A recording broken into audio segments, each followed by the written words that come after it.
Peppa Pig has been a global sensation, winning over fans for more than 20 years. Woohoo! With over 300 episodes watched by millions, did you know there are still secrets the show doesn't want you to uncover?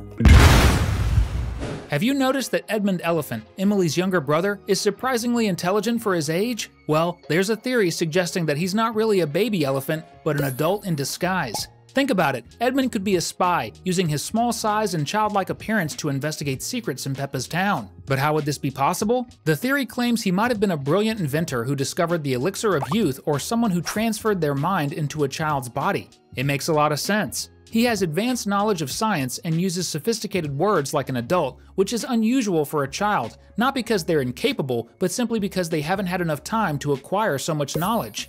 But what could Edmund be trying to uncover? Perhaps he's pretending to be a child because the elixir turned his body too young, and now he must act like a kid until he regains his normal appearance, possibly years later. Grandpa Rabbit, also an inventor, might know the truth. They were likely partners until Edmund used the invention for himself. Could this be why Grandpa Rabbit wanted to send Edmund into space? Out of revenge? We'll dive deeper into this later. Stay tuned. This is just one of the wild theories we'll explore today, so grab your popcorn. It's time for another episode of Cinewave. Another theory that might send shivers down your spine involves Peppa's stuffed bear, Teddy. Some fans believe this toy is actually an evil being controlling Peppa's life. One episode supporting this idea is The Doll Hospital, where Peppa seems to hear Teddy's voice. She claims Teddy wants to roll in the mud, and when Peppa takes her to the hospital, she refuses to change Teddy's voice, insisting it's different. How strange! Is Peppa the only one who hears it? Not to mention, it seems like Teddy is always trying to escape. During their vacation in Italy, Peppa repeatedly forgets the toy, only to have it returned. Or did it run away? The show's creators might be hiding something about George, Peppa's little brother. He's a young piglet who doesn't communicate like most people, which could be understandable since he's so young. But everyone notices that George fully understands what others say, yet he mostly responds with dinosaur. Rarely does he say other words, and even then it's brief. Ever wonder why? One interesting fact is that many individuals on the autism spectrum are fascinated by dinosaurs, possibly because they're rare and intriguing. The creators might avoid explicitly revealing this about George to keep Peppa's younger audience from being surprised or confused. This theory arises because it's uncommon for such a young piglet to focus so intensely on one subject, in his case, dinosaurs. If this theory were confirmed, it would be a thoughtful touch by the writers, showing how Peppa's family supports and loves George despite their differences. Peppa and her family might be lovable, but there's no denying they likely come with a not-so-pleasant smell. After all, they're pigs! One fact the show tries to hide is that Peppa's family doesn't take many baths. Sure, we've all seen Peppa jumping in muddy puddles, which is fine, even human kids love mud sometimes, but bath scenes? They're rare. Now, we're not saying this is a bad thing, they're pigs after all. Playing in the mud is a natural behavior. It's expected that the pig family might not be huge fans of soap and water. They probably only bathe enough to avoid being kicked out of town. Now tell me, do you like jumping in the mud and getting dirty, or do you take proper showers and smell amazing? Comment with #clean so we know everyone in your house smells great. Remember when we talked about the possibility of Edmund being an adult trapped in a child's body? That might tie into what we're discussing now. There's a theory that Grandpa Rabbit is a super spy. Since his first appearance, fans have noticed that Grandpa Rabbit has access to incredibly advanced resources, such as rockets and flying boats. Everyone knows these kinds of gadgets belong to someone either very wealthy or involved in high-stakes, dangerous missions. Interestingly, Edmund is the only character who seems to fully understand Grandpa Rabbit's inventions. Could this be because he once had access to these devices as well? Perhaps they were enemies in the past, and during some secret mission or experiment gone wrong, Edmund ended up in a machine that turned him into a child, but with his genius intellect intact. I don't know about you, but this theory makes a lot of sense to me. Oh, really? In several episodes of Peppa Pig, you can spot drawings on the walls. One particular episode, Stars, shows Peppa and George's artwork in their bedroom. In this scene, the siblings have drawn a fairy, an elephant, a giraffe, an airplane, and a cat.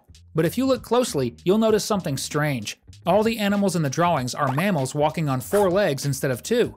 In Peppa's world, the characters are mammals that behave like humans. They talk, walk on 2 legs, and wear clothes. But the drawings suggest there are animals of the same species that don't talk or act like people. If true, this means there are regular animals in Peppa's world that no one has ever shown you. That's undeniably bizarre. One of the weirdest aspects of Peppa Pig is that the characters eat cheese and pancakes. Why is this strange? Simple. Where does the milk come from? As we know, Peppa's world is populated by animals that behave like humans. In the Pancakes episode, we see Mummy Pig using milk for cooking. In Stars, the family drinks milk. And in the cafe episode, Peppa adds a generous amount of cheese to her sandwich. But in real life, milk comes from cows. And in Peppa's world, Miss Cow is a character who acts like a person. Does this mean Miss Cow sells her own milk? And does everyone drink it? This is undeniably strange and raises a lot of questions. Let me ask you a question. If you had to pick an animal for a pirate, what would it be? If you said parrot, you're spot on. Parrots are famously associated with pirates.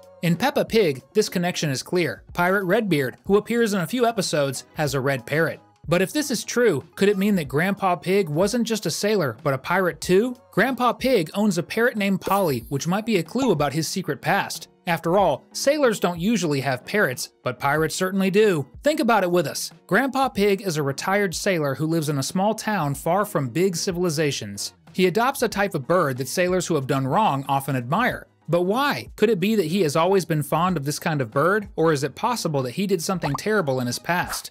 If you want to uncover more hidden treasures, don't forget to subscribe to the channel and turn on notifications. Remember Captain Dog, Danny's dad? He's a retired sailor, but have you ever wondered why he stopped sailing? In the Danny's Room episode from Peppa Tales, he reveals he'll never return to the sea. In one scene, a massive sea monster appears before him, hinting that Captain Dog may have been traumatized by a terrifying encounter with such a creature. Captain Dog also mentions that he used to sail in search of sea monsters. This suggests he may have found one and barely escaped being devoured. This could be proof that monsters exist in Peppa's universe. And this also leads to a theory that Danny's dad, Grandpa Pig, and Grandpa Rabbit, who also ventured out to sea, probably know this secret and decided to keep it to themselves to avoid worrying anyone.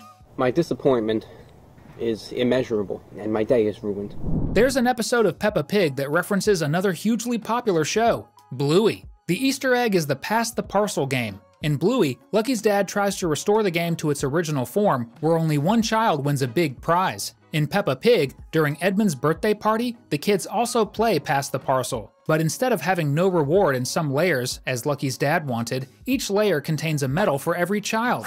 At the end of Peppa's game, there's still a grand prize, a stuffed panda bear. Maybe this version is better. Everyone gets a small reward, but one lucky winner takes the big prize. This was a clever nod to Bluey. One fascinating detail about Peppa's world is how its characters don't seem to need specific environments to live, unlike in real life. For instance, Penny Polar Bear should theoretically require a snowy habitat to survive, but she lives comfortably in Peppa's town. Similarly, Madame Gazelle, a gazelle, would usually need a warm climate, but she thrives in the same environment as everyone else. It's a unique aspect of Peppa's world that many fans don't notice. Here's a fun fact. Peppa's world has a real-life theme park. If you want to visit, you'd need to travel to Hampshire, England. There, you can explore Peppa's town and meet the characters. There's also another park in Florida, which even features a roller coaster where you can ride with Daddy Pig. Do you think they'd let you jump in the mud too? Remember, no one needs to travel to stay here with us. And we bet you hadn't noticed some of these details before. To learn even more, stick with us. We've got 2 more videos lined up for you. See you in the next one.